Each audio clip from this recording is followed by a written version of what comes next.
I elevate out of spite. That is what motivates me. Every time I'm a guest speaker at an event, someone always asks me, Daniela, what motivates you? Why do you have so much hunger? How have you gotten your career to this level? Spite.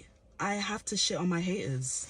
That's just the honest truth. Do you know how many enemies I've made in this life? God forbid my EPs come on my page and think, this girl's a bum. She's not doing anything with her life. What? Some people journal, some people manifest. Me, I use hate to motivate me. My ops are my personal trainers. They don't realize that every time they doubt me, I just add to my skill set. Every time they doubt me, I just become sharper. Beyonce said it best, the best revenge is your paper. As long as these haters are alive and well, they must witness my testimony of success.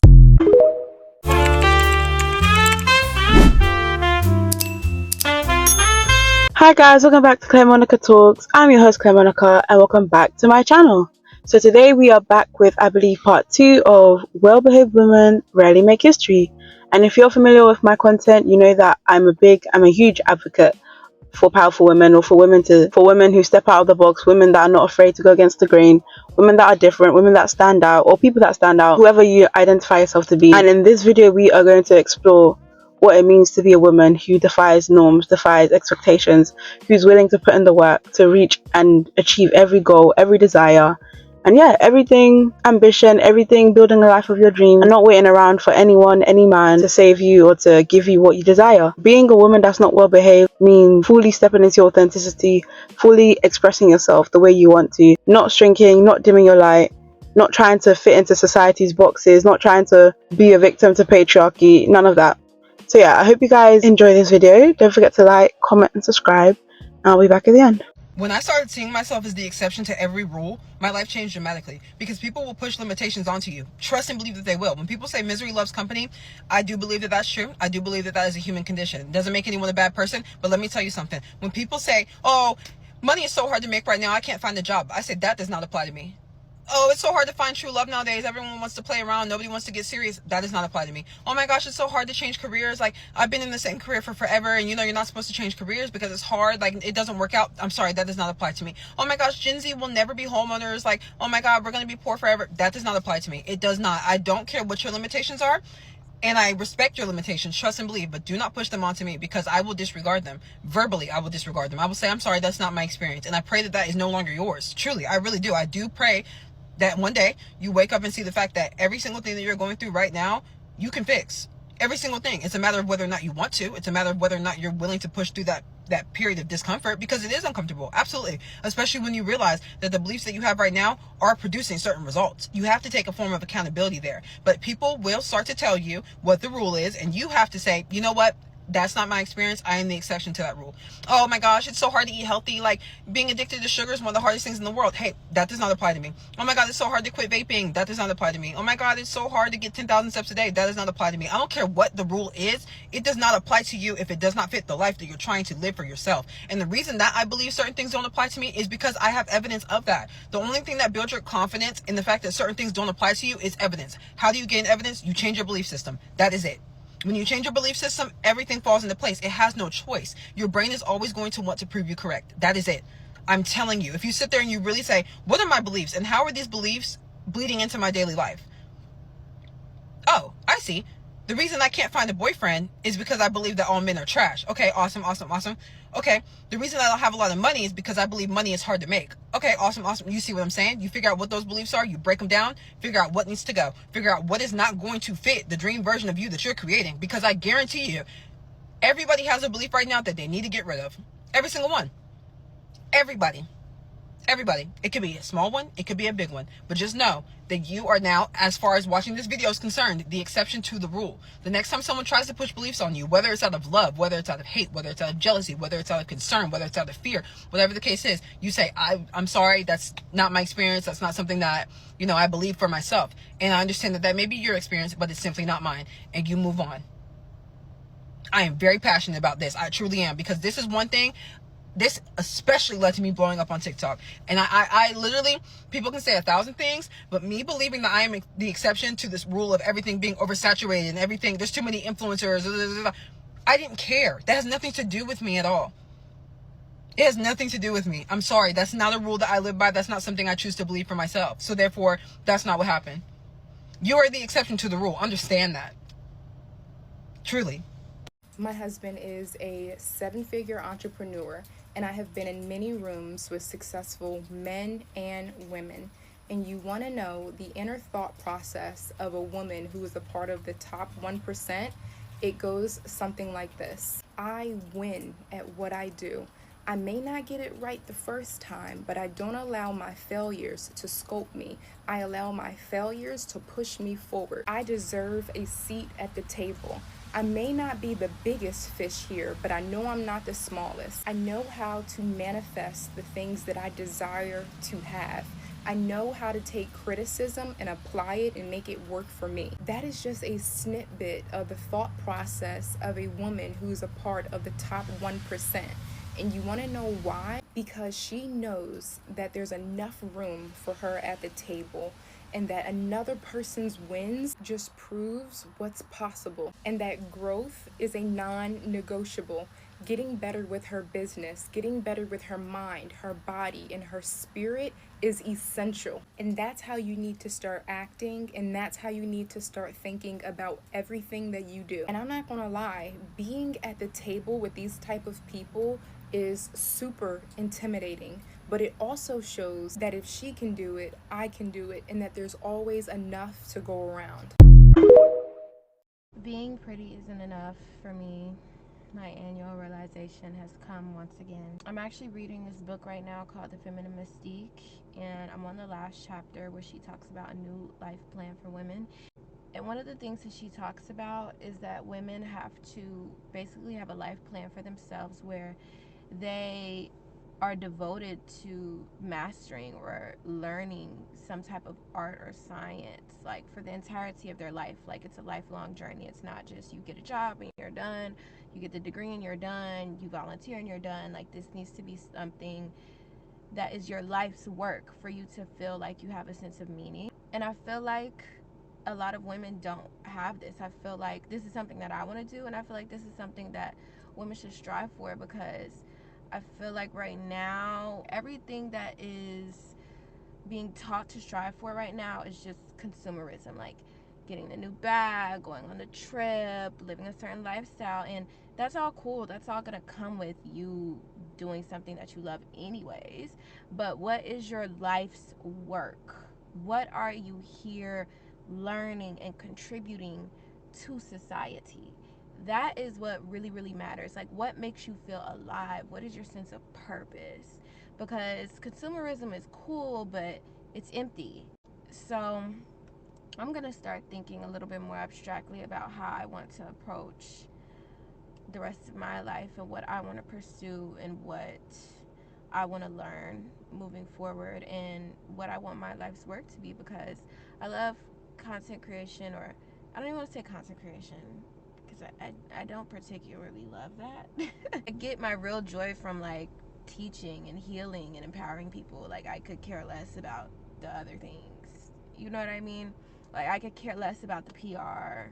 I could care less about the brand deals. Love the money, but I could care less about that because I really don't care, unless it has to do with something I'm passionate about, like beauty and self-development, or just like knowing thyself. And I'm a business owner as well. I own a hair company. I'm wearing the hair right now, Clips by Leah Alexander. Hello.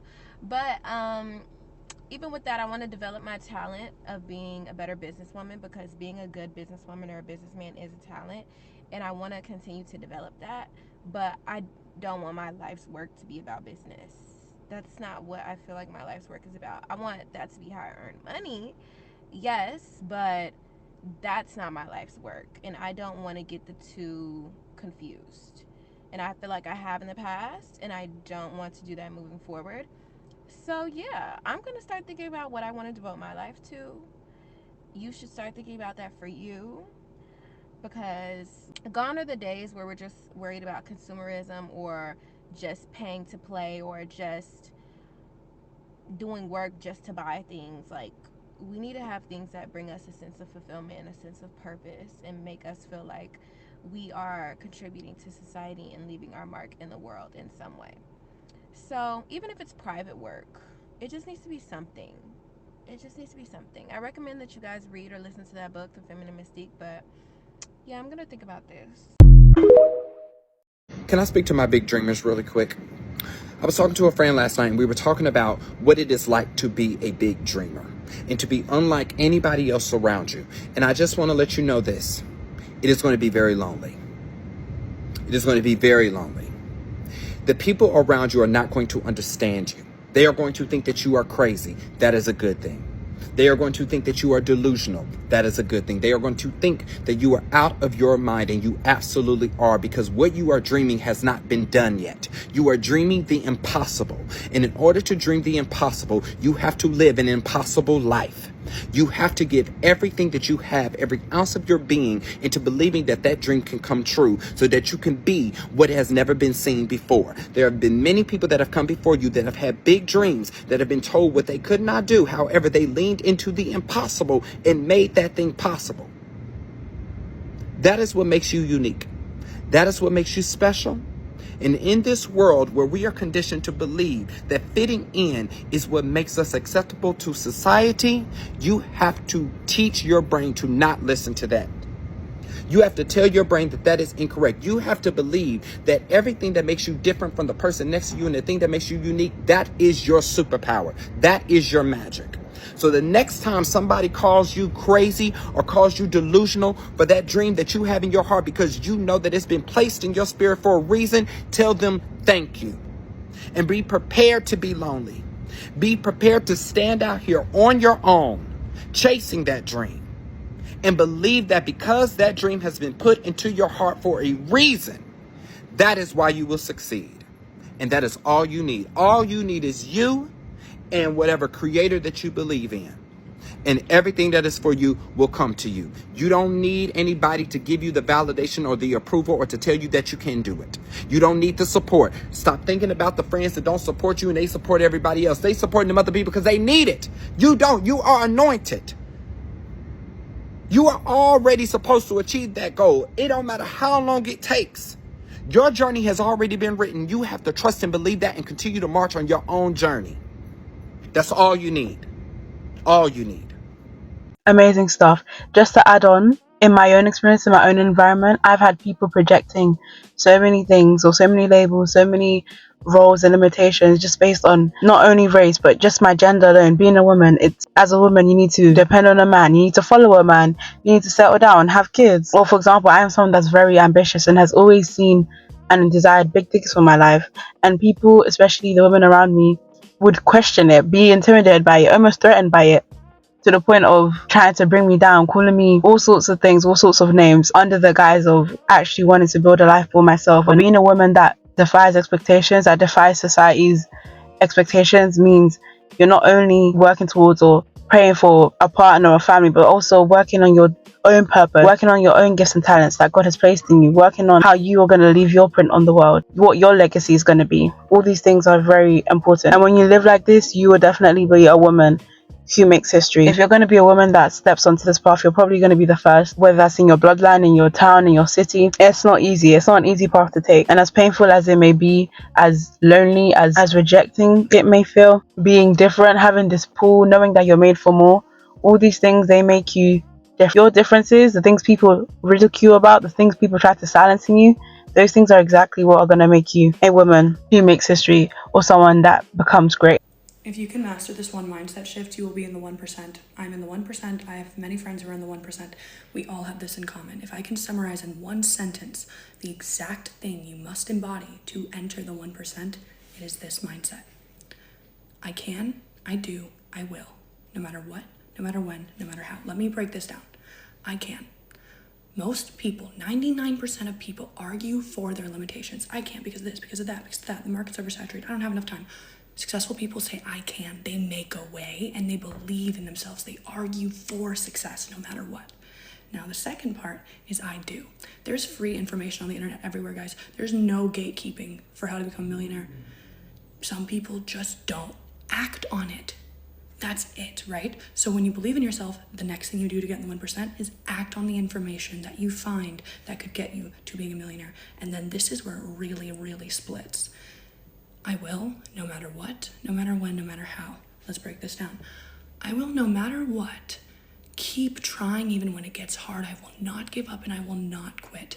No matter how long it takes, no matter when, I will keep going. And no matter how, I know in my heart that this success is guaranteed for me. All successful people believe in themselves to a level of grand delusion, and it's not even the I can, it's the belief that you can have anything you want. Most people don't get this. You really can. You are the most powerful creator of your fucking reality. And the only reason 1% of people are even awake to this is because it takes you getting out of your own way, all right? And it takes you with the ability to put yourself in uncomfortable situations, changing your life, dealing with risk, all right? That's why the 1% is the 1%, because most people will not take the time and energy it will take to completely change their life because it is scary and uncomfortable, and then when it gets hard, they quit. And that is it. If you can simply believe in yourself, trust in the process, trust in God, trust in the universe, believe in manifestation, believe in quantum physics, know that your success is guaranteed. If you choose that your success is guaranteed, it doesn't matter when, what, or how, it will happen. You just have to do, and you have to believe, and you have to keep doing that. That is actually in one sentence, and I literally have goosebumps. That is it. Right now, wealth access has never been more accessible to people because of social media, okay? Because of personal branding, because of digital assets, because of the internet. It is so accessible, especially because you can ask AI to send you it'll tell you with no of your own research how to become a millionaire. You just have to act on it, believe in yourself, and don't give up. So stop being your own fucking op. Survival of the fittest, baby. Harden your mindset, become your dream version. I hope you watch this whole video. Toodles. You a star, and I need you to bully that motherfucking algorithm. Yeah, another one of them videos. Bully the algorithm, bitch. Saturate yourself into the algorithm. Make sure that the algorithm knows, oh, this bitch is not coming to play. They are going to post, and they don't care whether anybody sees it or not. They just doing it for themselves, and they just doing it because they also know that it's only a matter of time, because God wouldn't be asking they asses to do anything that they're not supposed to be doing. Get in the algorithm. Stop being scared to be seen, because I think that'd be another thing with y'all asses, is that y'all be scared to be seen, so you don't push yourself out there. I need you to start pushing yourself out there. Let's see ya. People gonna talk regardless. People been talking regardless. All the shit that you scared of, it's already happened to you, ho. You just paralyzing yourself and getting stuck for what? For what reason? What is it serving you? Exactly. Being shy will keep you broke. The people who are cringe and are always posting 24/7, talk about their products 24/7, those are the people who we see right now are getting rich. They're growing their followers easily. People are posting 20 times a day, and you're here saying, I'm shy, I don't want to post, I can't do this, I can't do that. And God is literally giving you the talents, the skills, the gifts, everything you need. But you'll wake up at 6 in the morning and go and work for somebody else and get dressed, put on your makeup. You feel comfortable going to go work for another man. Poverty is a disease. We rebuke it in Jesus' name. But when it comes down to going hard for you, it's always, I'm shy and I don't want nobody to see me. I'm checking and I'm asking for myself, are you normal? Let's get rid of the shyness. Like, we literally are about to be in Q4. Like, Q4, make a pact to yourself that there is no shyness. I rebuke being shy. Like, I really had to pray against being shy and hoarding my skills. Like, the gifts that God has given me, it's like I'm hiding them. From what? From why?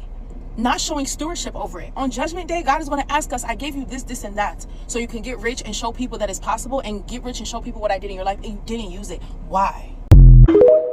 Another reason that people that are so hated on become successful later in life often is because they've mastered the ability to be disliked. A lot of people will want to be successful, want to be in the limelight, want to amass a following, but they're not able to really feed into that image they have for themselves once it starts to come, because a lot of celebrity, being known, or being successful is attention and what you do with it. While you're expecting positive attention, people are more prone to hate. And so in order to be successful, you have to get comfortable with being hated or disliked, and not your regular level of it. I mean hated and disliked by entire social media platform. You have to have really tough skin And if your first time being exposed to being hated on, extremely disliked, is when you're in the limelight, a lot of people don't know how to cope with that, especially because this is their first time feeling it. Not only that, there's this idea that all these eyes are watching me cope with something for the very first time. It's like doing something extremely uncomfortable that you have no expertise on for the first time in front of an audience.